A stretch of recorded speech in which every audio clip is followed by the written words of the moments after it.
Alright, so here's one of those entries that's at once so difficult to explain in and of itself and also relatively obscure enough, in this hemisphere anyway, that my Schlocktober job is pretty much done by skipping to the fun parts and hitting play.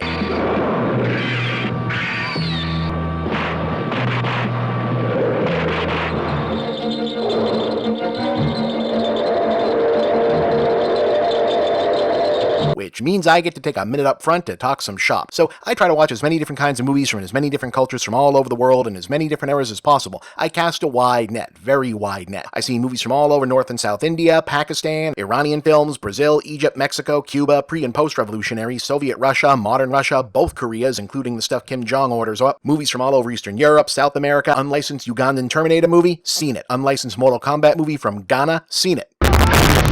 Obey my instruction. Pretty good, too. But if you've probably noticed, Schlocktober tends to land on American films, English-language films, and foreign films of the sort that frequently got play in Western genre cinema for the most part. Japanese, Chinese, Italian here and there. I've shown a few Mexican and Indonesian movies, so why not show a fuller variety of what I've collected? A few reasons, but the main one is that because the show is humorous, I don't want to be telling jokes without proper context, and I'm not totally comfortable that I know enough about every culture I see films from that I don't want to be doing jokes from a place of ignorance or insensitivity when I can avoid it. What I mean is, it's one thing to do, ha, that's funny because it's weird, and jokes like that when I recognize something is genuinely odd. It's another to be doing, ha, that's funny because it's weird when actually it's a common or important aspect of someone's culture I simply don't recognize, and then I'm, coming off like a dumbass or, more importantly, insulting people or whole cultures. And I don't want to do that. This is a happy sub-series. So basically, Schlocktober gets more worldly as I do. Do you know the importance of good books and how they can benefit you? Now, case in point, this week's movie, while released in the West in 1983, dubbed into English, sort of, as War of the Wizards, is actually a 1978 film from Taiwan called Phoenix. For historical context, for my primarily, I still think, English-speaking Western viewers, Taiwan is an island state in Southeast Asia, and since 1949 Chinese Civil War has been the seat of power for the self-declared Kuomintang Republic of China government in exile that was ousted by the current mainland government, the People's Republic, which claims the island as part of itself, does not recognize Taiwan's government as existing, basically, and often avoids conducting various relationships with nations that do. On the entertainment side, what that's meant is that Taiwan has seen its national cinema evolve in unusual ways. But in the 80s, Taiwan was very into, however briefly, cranking out movies like Phoenix, aka War of the Wizards, i.e. big budget for the time and place, fantasy, action, romance, magical monster movie fairy tale spectacles, grounded in national folklore and Chinese mythology that kinda have to be seen to be believed, but then not understood because it's kind of hard to find dubbed or even subtitled versions of these or much writing on them for context. But this one somehow, for some reason, got released in English in the 80s, a few years after it was made. Lucky us. And I mean that, this is a fun one. Don't worry, you will find out. Okay, so with the preface that I am not an expert on Taiwanese literature or traditional folklore specifically, so if this story does have a singular source, by all means correct me, the plot of this appears to be a loose combination of the Chinese fairy tale The Magic Pot and the better-known folk legend The White Snake, along with other fixtures of Taoist and Buddhist mythos and elements you might recognize from Journey into the West. It's about a slacker bookworm fisherman named Tai in an unspecified ancient Taiwanese river village who happens upon a magical golden bowl that can conjure treasure out of nothing.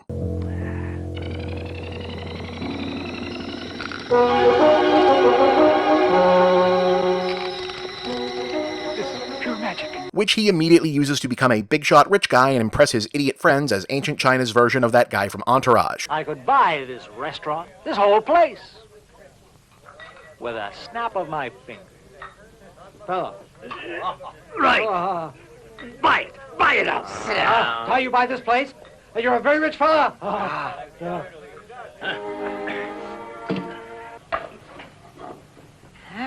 Sadly, being in a Chinese fantasy movie means you haven't seen any, and Tai is surprised when word of a clueless moron having an infinite money machine immediately summons a succession of nicknamed kung fu supercriminals. Okay, pal. I've heard you have a rare...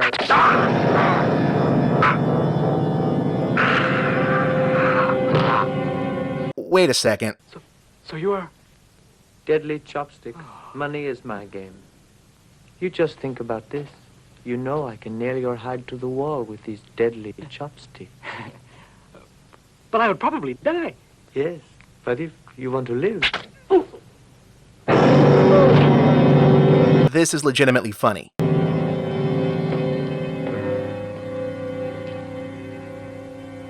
chopsticks are too thick. And appropriately well-timed and self-aware. Oh! Oh!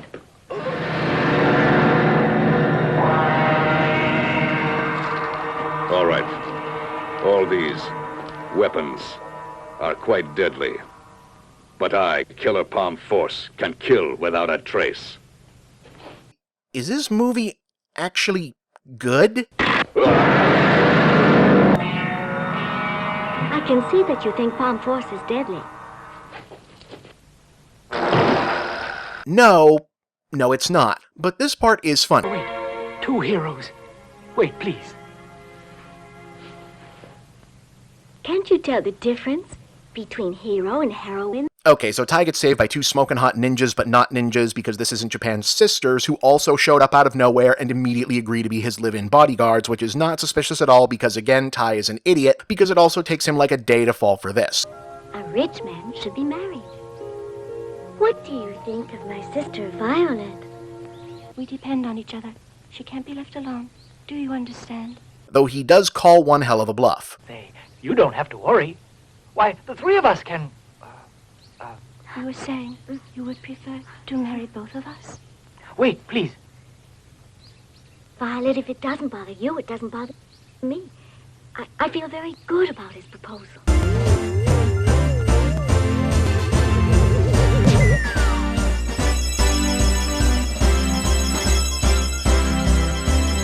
Game recognized game, Tai. But on the wedding day, two Taoist priests attempt to stop the wedding using anti-evil counterspell, claiming that the sisters are not what they seem.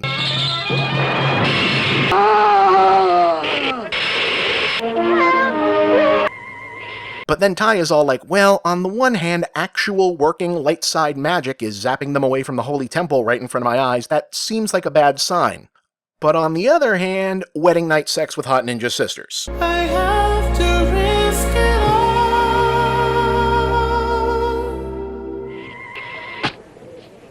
They're safe.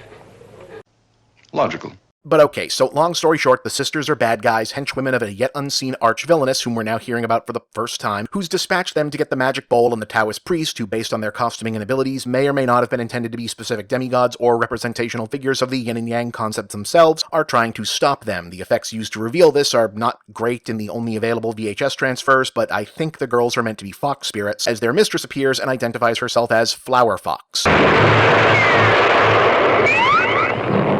What luck to find Flower Fox.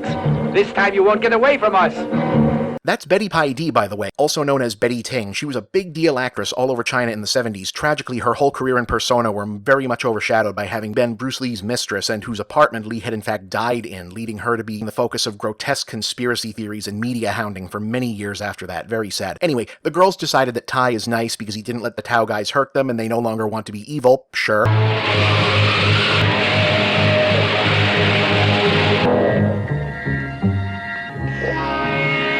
So Flower Fox takes them back to her villain lair to be guarded by guest Western actor Richard Kiel, which I guess explains the English release even though he never speaks, and appears to just be playing Jaws again, but if he forgot whether he was going to a costume party as Aladdin or Shrek.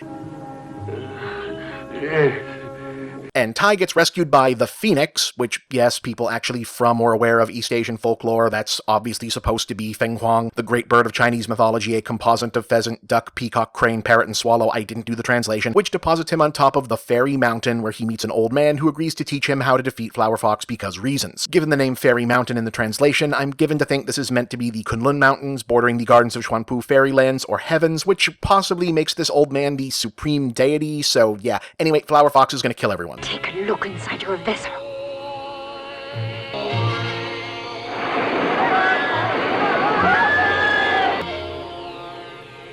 You drowned me, old toad. You did us a favor. Why am I rooting for you again? You were only sympathetic when you were a simp and pathetic. Now I guess you're a Jedi and you're just a dick. Anyway, Tai gets a magic sword and it's time to fight the bad guys and save the world.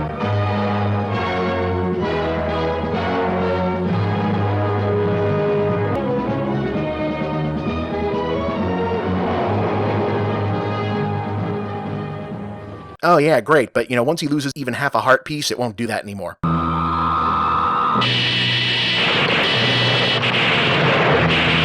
Nah, just kidding, it's actually solar powered.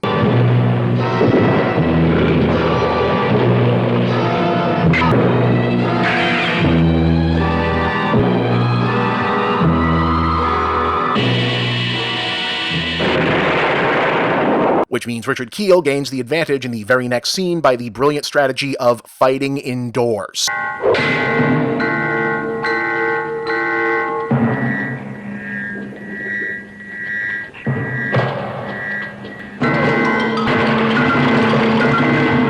Okay, that was kind of cool. And likewise, this whole final duplicate fight versus Flower Fox. Doesn't matter to me. I will be the world's ruler.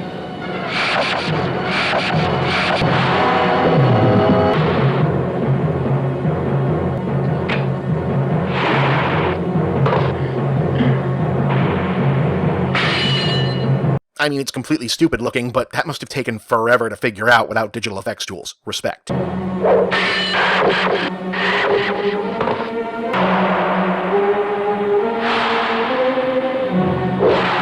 And so the day is saved, and Tai learns a lesson? Sacred ones, please wait! Violet, wait! Stop! Stop! Don't go! Sacred ones, please wait! We're on our way to heaven. Come along! I'm coming with you!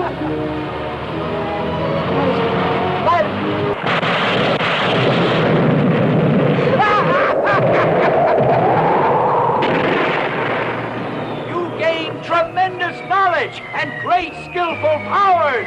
Be satisfied! As I said, there's very little information out there about what this or other 80s Taiwanese sword and sorcery movies were, or the purpose behind them other than to make money, or their production history, or even what audiences thought about them at the time, at least in English or published on the English language internet. It was a brief and not well documented rush of production, that much is known. But it did happen, and this proves it.